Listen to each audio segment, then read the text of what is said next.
এই হাদিস থেকেও শাবান মাসের ফজিলত অথবা শবে বরাতের ফজিলত বর্ণনার ক্ষেত্রে এই হাদিসটি একটা শক্তিশালী দলিল হিসেবে ব্যবহার করেন। অথচ এই হাদিসটি জয়ীফ। এই হাদিসের বর্ণনাকারী আছেন একজন, বর্ণনাকারী হলেন হাজ্জাজ। এই হাজ্জাজের ব্যাপারে মুহাদ্দিসগণ রায় দিয়েছেন, এই হাজ্জাজ হলো মুনকিরিনে হাদিস, যে সমস্ত মানুষেরা রাসূল সাল্লাল্লাহু আলাইহি সাল্লামের হাদিসকে অস্বীকার করে, রাসূলের হাদিসকে নিয়ে বানচাল করে, ওই সমস্ত ব্যক্তিদের মাঝে অন্যতম ব্যক্তি হলেন হাজ্জাজ। এইজন্য হাজ্জাজ থেকে বর্ণিত কোনো হাদিস দলিল প্রমাণের জন্য গ্রহণযোগ্য নয়। দুই নাম্বার জবাব হলো, এই যে দুইটা হাদিসের শেষ অংশে একটা কথা আছে যে আল্লাহ সুবহানাহু ওয়া তাআলা দুনিয়ার জমিনে নেমে এসে মানুষদেরকে ডাকতে থাকেন। এই যে ডাকতে থাকেন, এই জন্য শবে বরাতের রাত্রিতে আল্লাহ মানুষের ডাকে সাড়া দেওয়ার জন্য এইভাবে মানুষ প্রস্তুতি নেয়। তো এই যে দুইটা হাদিস, এই দুইটা হাদিসই প্রমাণে জয়ীফ, কিন্তু এই দুইটা হাদিসের বিপরীতে একটা সহিহ হাদিস আছে। সহিহ হাদিসটা এমন শক্তিশালী হাদিস যে হাদিসকে বলা হয় হাদিসে মুতাওয়াতির, অর্থাৎ ধারাবাহিকতা যার ঠিক আছে, একজন দুইজন নয়, 30 জন সাহাবী এই একটি হাদিস বর্ণনা করেছেন।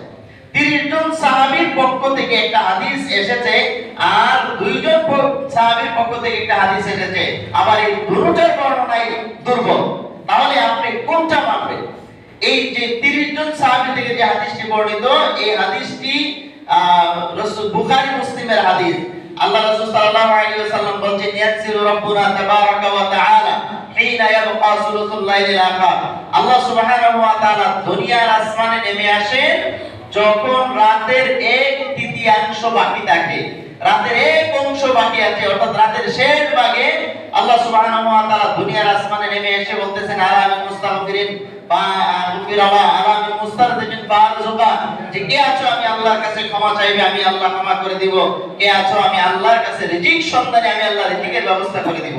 তাহলে এইটা শুধু 15ই শাবানের রাত্রিতে নয়, বরঞ্চ আল্লাহ সুবহানাহু ওয়া তাআলা প্রতি রাতের শেষ অংশে দুনিয়ার আসমানে নেমে এসে মানুষদেরকে বারবার এইভাবে ডাকতে থাকেন। তার মানে এই হাদিস থেকে প্রমাণ করে যে আপনি যদি আল্লাহ সুবহানাহু ওয়া তাআলার কাছে কোনো কিছু চাইতে চান, তাহলে প্রতি রাতের শেষাংশে আপনি আল্লাহর কাছে চাইতে পারবেন। আল্লাহ দুনিয়ার আসমানে প্রতি রাতে নেমে আসেন, কিন্তু ওই দিন শুধু নেমে আসেন, এই যে ধারণা করা এটা ভুল। এরপরে শবে বরাত কেন্দ্র করে অথবা এই লাইলাতুন নিসফ মিন শাবানকে কেন্দ্র করে কোরআনের অপব্যাখ্যা করা হয়। কোরআনের অপব্যাখ্যা করা হয় কিভাবে? দেখুন, সূরা দুখানের 3 নম্বর আয়াতে বলা হয়েছে যে ইন্না আনসালনাহু ফি লাইলাতিন মুবারাকা, আর নিশ্চয় আমি এই কোরআনকে নাযিল করেছি বরকতময় রজনীতে। এখন এই লাইলাতুল মুবারাকা বরকতময় রজনী বলতে তারা ব্যাখ্যা করছে লাইলাতুল মুবারাকা মানে বরকতময় রজনী, সেটা ওই মধ্য শাবানের রজনী, অর্থাৎ শবে বরাতের রাত্রি। অথচ এই কোরআন যে রমাদান মাসে নাযিল হয়েছে, কোরআনে একটা স্পেশাল সূরা আছে, সূরাতুল কদর নামে একটা সূরা আছে। আল্লাহ রাব্বুল আলামিন এই সূরার শুরুতে বলে দিয়েছেন, ইন্না আনসালনাহু ফি লাইলাতিল কদর, নিশ্চয় আমি তাহাকে নাযিল করেছি কদরের রাত্রিতে। এখন কদর কি শাবান মাসে হয় নাকি রমাদান মাসে হয়? অবশ্যই রমাদান মাসে লাইলাতুল কদর হয়। এখন যদি কেউ বলে যে তাহলে কোরআন নাযিল কি শাবান মাসে নাকি রমাদান মাসে, রমাদান মাসেই হয়েছে। এরপরে আরো স্পষ্ট আছে সূরা বাকারা 185 নম্বর আয়াত, আল্লাহ রাব্বুল আলামিন বলেন, শাহরু রমাদান আল্লাযী উনজিলা ফীহিল কুরআন, যেটা হলো সেই মাস যেই মাসে আমি শাহরু রমাদান, রমাদান মাসে উনজিলা ফীহিল কুরআন, আমি কোরআনকে নাযিল করেছি। তাহলে এই আয়াত থেকে প্রমাণ করে যে আল্লাহ সুবহানাহু ওয়া তাআলা রমাদান মাসেই কোরআন নাযিল করেছেন। এখন যদি কেউ ভ্রান্ত ব্যাখ্যা করে, ভুল ব্যাখ্যা করে, মানুষকে এইভাবে ভুলের প্রতি নিয়ে আসার জন্য এই চিন্তা ভাবনা মানুষের করে। যদিও এখন অনেকটাই মানুষ জেনে গিয়েছেন যে শবে বরাত নামে ইসলামে যে স্পেশালি কোনো আমল ইসলামের ভিতরে নাই, অনেক মানুষই জানে, জানার পরেও আবার এই হাদিসগুলো মনে রাখছে, জানার পরেও মানুষকে ওই দিকে উদ্বুদ্ধ করছে, জানার পরেও মানুষকে বারবার বলতেছে যে এইভাবে যদিও না থাকে তারপরেও সেটাকে রসুম রেওয়াজ হিসেবে পালন করে আসছে, যে আগে থেকে আমরা করে আসছি, হাজার হাজার মানুষ এটা পালন করে আসছে, এটা তো খারাপ কিছু না। 300-400 বছর ধরে চলে আসছে, হাজার হাজার মানুষ এই রাত্রিতে ইবাদত করতেছে, তারা আবার খারাপ কাজ করে না। তারা তো ভালো কাজই করতেছেন। আমিও বলি যে ভালো কাজ করতেছেন, ভালো কাজ হবে সেটা যেই কাজটা রাসূলুল্লাহ সাল্লাল্লাহু আলাইহি ওয়াসাল্লাম করেছেন, সমর্থন দিয়েছেন, কোরআন হাদিসে যেটা আছে ওইটা হলো ভালো কাজ, যেটা যদিও কম মানুষে করা হয়। আর যদি আপনি হাজার হাজার মানুষে করে থাকে, 300 বছর যাবত কোন আমল চলে থাকে, বাপ দাদা থেকে যদি কোন আমল চলে থাকে, আর এই আমল যদি কোরআন হাদিসে না থাকে, তার দলিল প্রমাণ না থাকে, তাহলে ওই আমল বাতিল, এটা ভালো আমল হতে পারে না।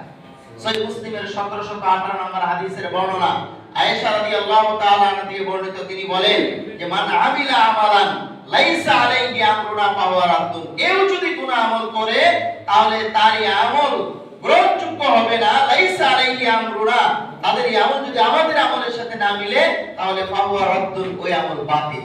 এখন আমল যত সুন্দর হোক, আমল যত বেশি মানুষে করুক না কেন, আমল যারাই করুক না কেন, শত শত বছর ধরে চলে আসা আমল যদি কোরআন সুন্নাহ অনুযায়ী না হয়, তাহলে সেই আমল বাতিল, সেই আমল গ্রহণযোগ্য হবে না। সে আমল করবে যারা, বিপদে পড়বে তারা।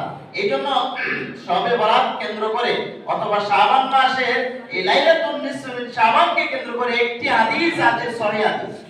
এই হাদিসকে আলবানী রাহিমাহুল্লাহ সহিহ বলেছেন। এইজন্য তারা যদিও ইমাম আলবানীকে গালি দেয়, ইয়াজিদ, ওয়াহাবি, লামাযাবি, কত কিছু বলে গালি দেয়, আর এই হাদিসকে সহিহ বলার কারণে এই হাদিসটাকে তারা এতভাবে গ্রহণ করেছে, বলে যে লামাযাবিদের ইমাম আলবানী তো এই হাদিসকে সহিহ বলেছেন। তো আমরাও বলি যে এই হাদিস যেহেতু উনি হাসান পর্যায়ে, হাসান সহিহ বলেছেন, আসুন এই হাদিসে কি বলেছে, এই হাদিসের উপরে আপনি আমল করেন। এই হাদিসের উপরে আমল কিভাবে করবে? সুবিধাবাদ চিন্তাবাদ, যখন সুবিধা মতো হবে তখন বলবে। এতদিন মক্কা মদিনাতে যখন 20 রাকাত তারাবি হতো, তখন বলতো যে তারাবি তোমরা বলো 8 রাকাত, আর মক্কা মদিনায় হয় 20 রাকাত। এখন মক্কা মদিনার দোহাই দিত কয়েক বছর আগে। এখন যখন মক্কা মদিনাতে 8 রাকাত তারাবি হচ্ছে, এখন আর মক্কা মদিনার দোহাই দেয় না। এখন আর বলে না যে মক্কা মদিনাতে এত রাকাত পড়ে আর তোমরা এত রাকাত পড়ো, বলে যে মক্কা মদিনাতে 20 রাকাত হয়, তোমরা বলো 8 রাকাত।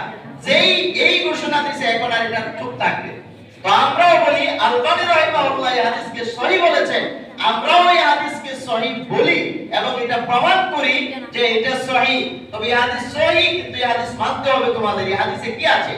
রাসূলুল্লাহ সাল্লাল্লাহু আলাইহি ওয়াসাল্লাম বলছেন যে লাইলাতুল নিসফ মিন শাবান, মধ্য শাবানের রজনীতে আল্লাহ সুবহানাহু ওয়া তাআলা ফায়াগফিরু লিজামি'i খালকি, আল্লাহ তাআলা ক্ষমা করে দিবেন তার সমস্ত উম্মত, সমস্ত সৃষ্টি জগতের